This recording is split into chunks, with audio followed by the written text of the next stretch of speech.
Assalamualaikum warahmatullahi wabarakatuh. Perkenalkan, nama saya Faizar Rasid Harhab dari kelompok 1.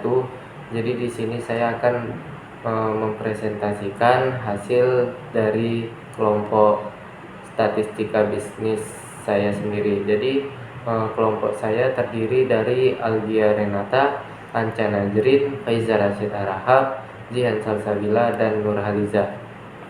Adapun format penulisan laporan kami yaitu yang pertama profil perusahaan, yang kedua kajian teori, yang ketiga analisis statistik, yang keempat pembahasan, dan yang kelima kesimpulan. Perkenalkan, nama saya Aldia Renata Intan Pratiwi dengan NIM 4122311058. Di sini saya akan membacakan profil tentang PT Citrium. PT Citrium merupakan anak perusahaan dari Sembcorp Marine Ltd. Perusahaan ini telah berada di Batam, Indonesia, yang bergerak di bidang pengembangan properti, konstruksi, pengembangan real estate, dan investasi di berbagai sektor di wilayah daratan. Sebelum dikenal dengan nama Citrium, PT ini dikenal dengan nama Seaview Majestic Offshore Engineering atau SMOE, yang bergerak di sektor engineering, procurement, construction, dan commissioning atau EPCC di industri minyak dan gas serta proyek offshore. Perkenalkan, nama saya Jihan Salsabila, NIM 4122311050. Kepemimpinan otentik. Teori kepemimpinan otentik merupakan sebuah teori kepemimpinan yang berfokus pada penyelarasan karakter seseorang dengan nilai yang ada di dalam kelompok atau organisasi agar berjalan secara efektif. Jika seseorang adalah pemimpin yang otentik, mereka dikenal sebagai orang yang membumi, tulus, dan merupakan orang yang baik dalam segala hal. Teori kepemimpinan otentik mendefinisikan kualitas-kualitas paling diinginkan yang dapat dimiliki oleh seorang pemimpin sukses dan mengelompokkannya menjadi perilaku-perilaku yang dapat ditindaklanjuti dan dapat dikembangkan oleh siapapun seiring berjalannya waktu. Kepemimpinan transformasional. Kepemimpinan transformasional adalah gaya kepemimpinan yang dilakukan pemimpin dengan memotivasi dan memberdayakan orang-orang yang menjadi tanggung jawabnya untuk bekerja sama mewujudkan visi perusahaan. Secara definitif, kepemimpinan transformasional adalah bentuk nilai, keyakinan, dan kebutuhan yang termasuk di dalamnya perubahan sebagai bentuk terobosan baru. Seorang pemimpin dengan gaya transformasional diyakini bisa mempengaruhi kinerja karyawan secara keseluruhan. Pemberdayaan psikologis. Pemberdayaan psikologis dianggap penting sebagai salah satu tindakan motivasi terhadap karyawan agar dapat melakukan pekerjaan seefektif mungkin. Menurut Dewating dan Ameji 2011, pemberdayaan psikologi merupakan peningkatan motivasi yang diwujudkan dalam 4 pengertian yang merefleksikan orientasi seseorang terhadap peran kerjanya.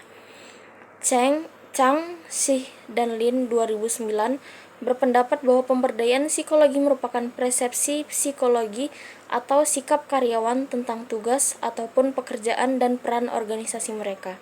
Sedangkan menurut Gressly 2007 mengatakan pemberdayaan psikologi adalah anggapan bahwa individu merasa diberdayakan. Perkenalkan, nama saya Anca Najrin. Di sini saya akan menjelaskan tentang analisis statistik. Yang pertama, analisis deskriptif. Di sini terdapat jumlah data 30, ada range, minimum, maksimum, mean, standar deviasi, dan variasi. Valid data terdapat 30 jumlah responden. Berikutnya, saya akan menjelaskan kuesioner kepemimpinan otentik. Dari 30 responden, terdapat 16 responden yang berpengaruh mengikuti gaya kepemimpinan otentik. Di sini terdapat mean 66,3, standar deviasi 8,164, variansi 6,644, range 37, minimum 43, dan maksimum 80. Berikutnya ada kuesioner kepemimpinan transformasional. Di sini terdapat 14 responden yang berpengaruh mengikuti gaya kepemimpinan transformasional. Terdapat MEAN 56,97, standar deviasi 7,591, variansi 57,620, range 26, minimum 44, maksimum 70. Berikutnya kuesioner perilaku kerja inovatif. Dari 30 responden, hanya 10 responden yang berpengaruh perilaku kerja inovatif. Di sini mainnya terdapat 37,27, standar deviasi 8,107, variansi 65,720, range 28, minimum 22, dan maksimum 50. Berikutnya yang terakhir, kuesioner pemberdayaan psikologis. Di sini dari 30 jumlah responden, hanya 12 responden yang berpengaruh pemberdayaan psikologis. Di sini terdapat MEAN 49,73, standar deviasi 5,741, variansi 3961, range 19, minimum 41, dan maksimum 60.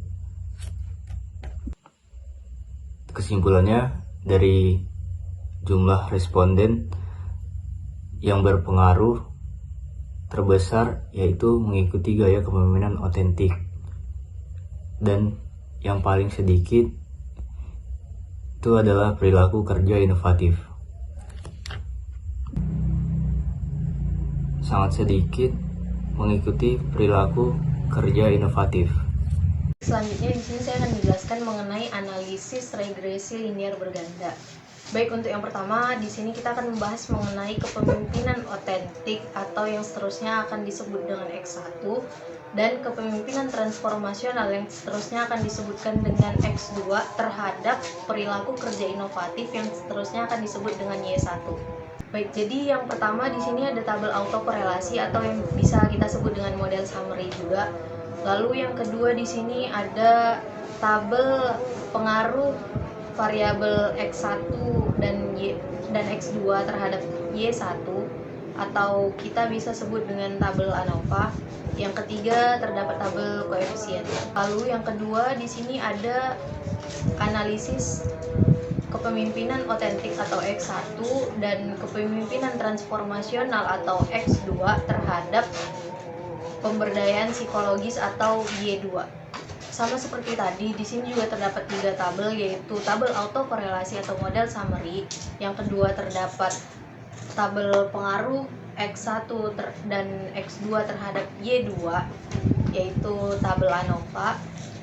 Terakhir ada tabel koefisien.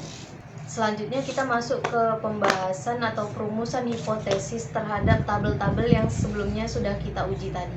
Pertama, di sini kita akan membuat 3 hipotesis, yaitu pengaruh X1 terhadap Y, lalu yang kedua pengaruh X2 terhadap Y, yang ketiga pengaruh X1 dan X2 terhadap Y dengan nilai T tabel 2,05183 dan F tabel sebesar 3,34.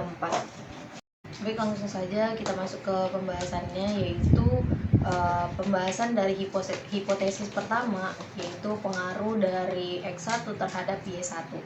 Berdasarkan tabel yang sudah kita uji, yaitu pada tabel koefisiensi, terdapat pengaruh X1 dan terhadap Y1, yaitu dengan nilai signifikansi sebesar 0,952.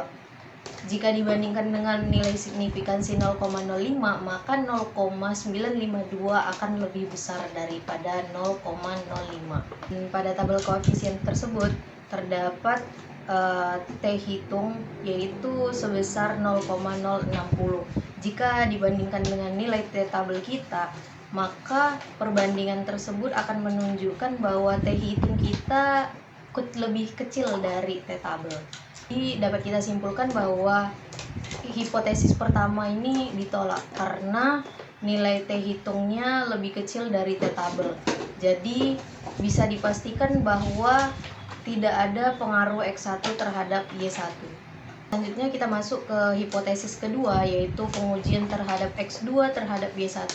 Berdasarkan tabel koefisiensi sebelumnya, terdapat nilai signifikansi antara pengaruh X2 terhadap Y1 yaitu sebesar 0,035, di mana nilai tersebut merupakan lebih kecil dari 0,05. Dapat nilai T hitung yaitu sebesar 2,226, yang dimana nilai tersebut merupakan lebih besar dari nilai T tabel kita. Jadi dapat kita simpulkan bahwa hipotesis kedua ini diterima karena nilai T hitung lebih besar daripada T tabel. Jadi terdapat pengaruh antara X2 terhadap Y1. Sekarang kita masuk ke pengujian hipotesis ketiga, yaitu pengaruh antara X1 dan X2 terhadap Y1. Kita bisa lihat pada tabel ANOVA, yaitu pengujian variabel secara simultan. Nah, pada tabel tersebut terdapat nilai signifikansi antara pengaruh X1 dan X2 terhadap Y1 secara simultan, yaitu sebesar 0,001, yang dimana nilai tersebut lebih kecil dari 0,05. Dan juga terdapat nilai F hitung sebesar 3,345, yang dimana nilai tersebut merupakan lebih besar dari nilai F hitung kita tadi.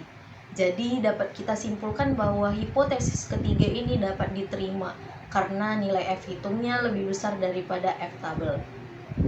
Secara simultan, X1 dan X2 memiliki pengaruh terhadap Y1. Masuk ke yang keempat, ada poin penambahan satu lagi, yaitu koefisiensi determinasi yang dapat kita lihat pada tabel autokorelasi atau model summary sebelumnya. Jadi berdasarkan tabel autokorelasi terdapat nilai R² sebesar 0,409,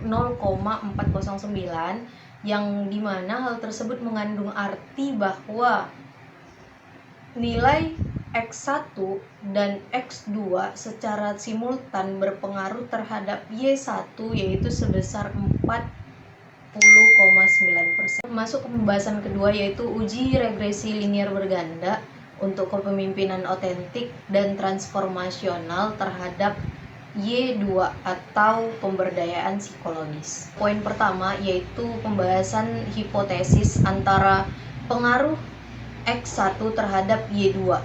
Jadi berdasarkan tabel koefisiensi, terdapat nilai signifikansi antara pengaruh dari X1 terhadap Y2 yaitu sebesar 0,286. Yang dimana nilai ini lebih besar daripada nilai signifikansi yaitu 0,05. Terdapat T hitung yaitu sebesar 1,089, di mana nilai tersebut lebih kecil daripada T tabel. Jadi kesimpulannya adalah hipotesis tersebut ditolak karena nilai T hitung lebih kecil daripada T tabel, yaitu menandakan bahwa tidak ada pengaruh antara dua variabel tersebut. Selanjutnya kita masuk ke hipotesis kedua, yaitu pengaruh antara X2 terhadap Y2. Berdasarkan tabel koefisiensi, terdapat nilai signifikansi antara pengaruh X2 terhadap Y2 yaitu sebesar 0,100, yang dimana nilai tersebut lebih besar daripada nilai signifikansi kita yaitu 0,05.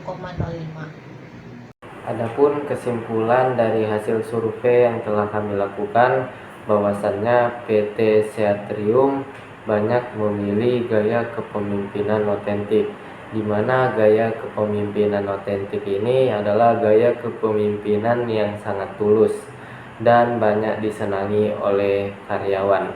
Selain itu, dengan banyaknya karyawan yang memilih gaya kepemimpinan otentik, secara tidak langsung mengatakan bahwa hubungan antara kinerja yang keterlibatan yang dilakukan oleh pemimpin dan karyawan juga berjalan dengan sangat baik.